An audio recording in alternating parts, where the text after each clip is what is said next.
What's up, guys and gals? It is time for the latest piece of One Piece. Chapter 1108, chapter review, and right out of the gate, we start with a beautiful, color page double spread of some of the ladies of One Piece. But I have a bone to pick with Oda. Where is best girl? Where is my princess? Now, on the title to queen. You know, you have Prince Vegeta never taking the title. But I don't know if my princess is going to be queen or not, but I'm hoping. And where is she, Oda? Where is she? I mean, to a degree, I get it. You're going to put the fan favorite girls. You're going to put the fan favorite ladies of One Piece on any color spread, including the ladies. Nami and Robin are always going to be a given. And I like Nami and Robin. I do. But no Vivi on this couch. I mean, Uta, I get, okay. The whole Shanks' daughter, I get it. You got to promote her. Is she canon? Is she not canon? I don't know. Don't really care. But you know, you still got to keep her in the loop. I sort of get it. And on the other end of the couch, you got Boa.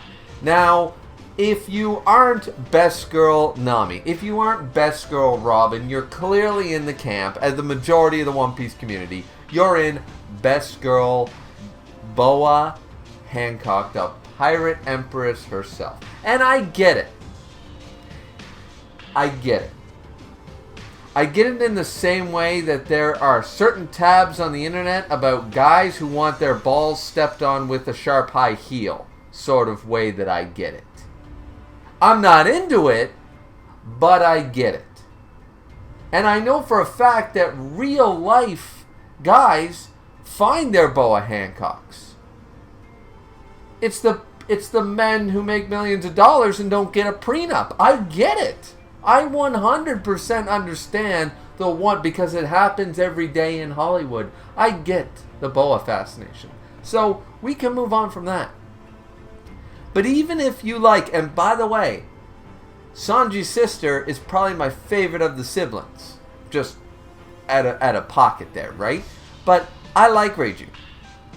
So seeing her doesn't bother me. Tashigi. A lot of people clown on Tashigi. But I like Tashigi. But these two on the cover and no princess, no Vivi, no honorary Straw Hat herself. Yeah, Oda, you got to give me something good in this chapter. Granted, he does deliver, but you got to give me something good to make up for this. This is a slight. This is blasphemy. This is a backhand with a leather glove, sir. That's what this is. I'm just saying.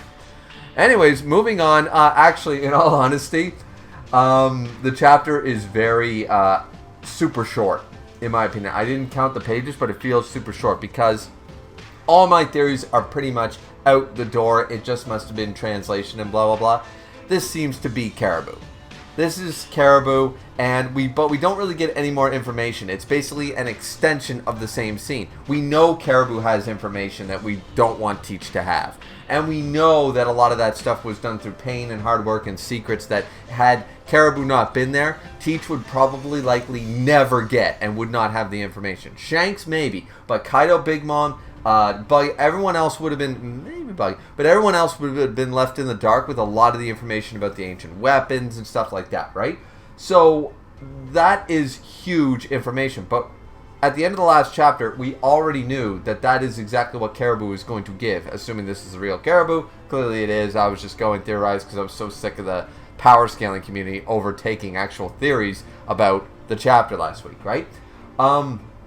So what we have here, though, is just an extension of that scene. They're weary of him, basically like, please let me be on your crew, I have info. You're a Caribou, right? Why would we let you on the crew? Please don't kill me. I will help for free. Just let me on the crew. That's 2 pages. It's an extension of the last chapter, right? So that's the first page or two, right? Is just basically him still begging with no decisive, and I don't think we're going to see the decision. Obviously, eventually we'll see Caribou on Hajinosu or something like that later. But, in later, many chapters later, most likely. But I assume that Caribou is going to be taken with them if I think you're out of order, you're dead sort of idea. And then they're going to move on, right? So Katarina Devon and Van Auger, they're obviously going to take Caribou. Teach is going to learn a lot of information, yada, yada, yada. That's the first 2 chapters. 2 pages. But we already sort of knew that this was going to be the case. It was unlikely that anything was going to be said. So that we're showing it is fine. But once again, we sort of assumed that if Caribou's not shot dead right here by Van Auger with like a hockey bullet or something, then, what else was going to happen? Caribou was definitely going to go with them and reveal all the information to Teach. So we sort of knew that was happening. Then we get an extension of the pacifistas are still fighting back against the Buster Call. One of the vice admirals even brings up the idea that potentially maybe it's never been done, but maybe we hold back, maybe we delay the Buster Call. Maybe we pull back for now and regroup and Buster Call this place later because this is just not working. And this is a lot of vice admirals, getting pissed off at this idea, and they're still trying to do a Buster Call. Then they're talking about we got to get our hands on Jewelry Bonnie. Jewelry Bonnie is the one that's causing all this problem. We kill her, Saturn or Kizaru or somebody else will have the authority chip, and they'll be able to override everything. The pacifistas will stop. So let's get our hands on him. I'm not sure if this is new, but I've never haven't kept track of all the vice admirals in the Navy that have been shown before, but a vice admiral with some type of I don't really see a devil fruit. It just seems to be hockeyed up fists, just a big guy sort of idea. Tries to go after Bonnie on Frankie's back and stuff like that, catching them unawares, that kind of idea. And then Broggy just completely boom down with his axe, and Dory there, or sorry, it was Dory. Yeah, Broggy, or was it Broggy? Anyways, either way, one of them basically smashed it down. Yeah, because Dory uses the sword, so it was definitely Broggy with the axe. Yeah. Because Dory's the long-beard one. I know that, but Broggy's the one. Yeah, but Broggy used an axe. I was just thinking that, does Dory also use an axe, and which one? Anyway, I'm pretty sure that was the way it went. And so Dory and Broggy do this, and they show up, and they're like, oh, well, we don't really know any of you guys, but are you friend or foe? Straw Hat, Luffy, like, we were given updated wanted posters, so they're all there, and they mention Saul by the sounds of it, a scholar by the sounds of it, so I'm assuming that's supposed to be, right now, Saul. Saul became a scholar, Jagar Saul, but the fact is that could it be someone else? So many fan theories going to be made until that gets revealed. Like, is Nico Robin's mother alive? Like, where's her dad? And stuff like that. So many people are going to make that. I'm going to just straight up assume that it's Saul. And they said they were given updated wanted posters of the Straw Hats, but it's like, but none of you really fit that description. And of course they wouldn't, because the only Straw Hat there is Frankie, and he looks totally different. Obviously with his upgrade. So they're like, oh, no, that's my captain. They're like, really? Great. All right, you guys take Kuma. You take these guys. You go ahead, and we'll keep taking care of shit. Don't worry. We'll go Luffy and Sanji. Yeah, oh, we love those guys. We are 100% going to go help them, Bonnie. Don't you worry. And they start walking off. So Dory and Broggy, which, by the way, one-shotted a Vice Admiral. A lot of people are going to complain about the power scaling with this one because it was way back in Little Guard. I don't give a shit. Dory and Broggy are the giants. They are here. They are 100% able to go toe-to-toe with these boys. They are able to take down Vice Admirals. With the exception of Garp, Vice Admirals don't have shit on the red and blue ogres. I'm just saying, these dudes, when they showed up, people were focused on the wrong thing. Just like last chapter, people focusing on the wrong shit. This is so cool. These guys are so cool, and they're showing up. Luffy, Sanji, yeah, that brings me back. All right, we're going to go help out. No big deal. They are about to go spider squashing, and I'm here for it. I'm 100% here for it. So They walk off. The Giants take Frankie and everyone, so they're 100% going to be safe. And there are so many Vice Admirals here. There's like 7 or 8 Vice Admirals here. They're like, all right, Doll, you got to do this. We got to fight Giants, and what's going to go on, and blah, blah, blah, blah, blah. And there's stuff that really leads nowhere, in all honesty, because these guys are still walking off. Granted, Dory and Broggy are probably like a league above their crewmates and stuff like that, so we seem to have a couple of Vice Admirals heading towards still the ones who are protecting them. But I still think they're going to be fine. Brooke and everybody was on their way and stuff. It's all good. Now we see a more monstrous version of Saturn. He's much more spider-like. His eyes have gone a little crazier. His head's been built in. Now he's more like a full-on Shelob Ungoliant looking thing. And goes forward. Now, Luffy is still saying, hey, Vegapunk, we got to get you out of here. Sanji will take you. If you move me, I will die from internal hemorrhaging. No, you won't. Get him out of here. But you told me to save you. My job is to save you. So, Sanji, take him out of here. You don't understand. No, you don't get it. You told me to save you. If I leave you here, you're going to die. So I need to take you. Like, Luffy's just not getting it. But, it's all good, right? So, this is where, basically, Sanji says, like, yeah, this Saturn guy has given off every pretense of looking. He's got these venom talons, like everywhere he walks, it's just acid and stuff like that, and it's crazy. Then we get this double-page spread where he's trying to attack Luffy and Sanji picks up Vegapunk. It's like, oh shit, so he's moving and he's not dying yet. Internal hemorrhaging may still happen, but either way, dodging and stuff like that, and Saturn's attacking, and I was like, where the hell is Kizaru again? And then boom, in the double-page spread, Kizaru was like, oh, ching, boom, and immediately kicks Sanji in the face, gets Sanji away from Vegapunk, and laser beam, boom, right another hole through Vegapunk's chest. I'm sorry, Vegapunk is not surviving. Vegapunk survives. Oh, baby. Oda, you need to learn how to kill people in the present time. Has Oda actually, straight up, killed anybody confirmed in the present time anymore? Because regardless of the reason, Pell survived. I'm pretty sure that what is his name? Not Pudge.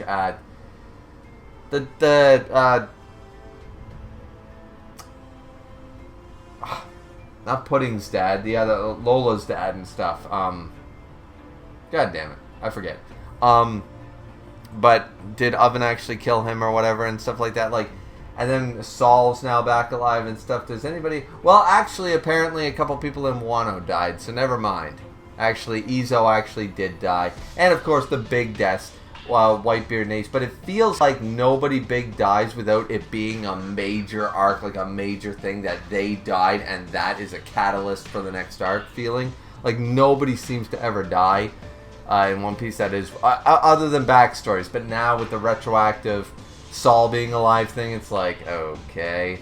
So, but yeah, either way, I really do think that Vegapunk is going to die. This Vegapunk, of course, some of the androids are still going to survive, right? But I still think that at this point, with that other shot, yeah, Vegapunk has to 100% die. Maybe die on the ship or something like that. They get away and Vegapunk passes after Bonnie, Kuma, and blah, blah, blah, I'm so sorry, and stuff like that. And Luffy, you are the Joy Boy, you are the, something like that. Either way, so Luffy ends up getting pissed off here because at this point, Sanji's like, shit, I fucked up. And he grabs Vegapunk again. He's like, shit, he's bleeding. And he's trying to and Luffy's like, get the hell out of here. And he's like, I'm going. Damn it. Like, I don't have time for this. I got to get Vegapunk to safety. Runs off. And this is where Kizaru is like, oh, I'm going to turn life form and I'm going to do something. And then Luffy goes full on giant mode. It looks badass. And if it wasn't for that color spread, this would be my thumbnail. Everyone's saying that Gear 5th looks goofy and stuff. And I'm like, the only thing to me that actually looks kind of goofy are the eyebrows with the obvious. Only because I've played so many Digimon games and read so much manga. The swirls look like the kind of the shit, that everyone, mangas use, like the pink poop that everybody uses all the time, right?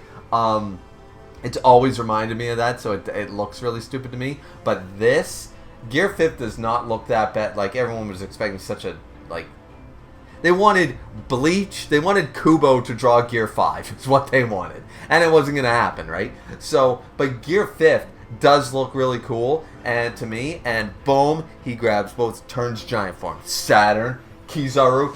And Kizaru actually spits blood. Like, he grabs him and Kizaru's like, oh shit. And he stopped him. No hockey. He grabbed him.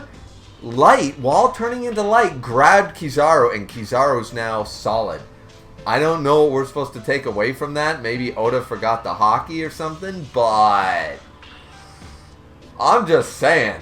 Luffy got pissed and said, no. I'm going to grab Light itself, and you're not going anywhere. No hockey involved.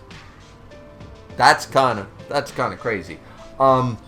It's a badass double spread panel where he's like, nope, Gorosei. Nope, one of the OG admirals.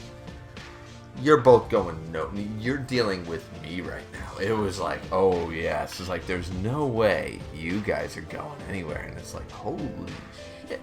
And then, of course, we have, and this is reminding me of so many movies have done this and so many fictional stories, but it's still cool. Vegapunk.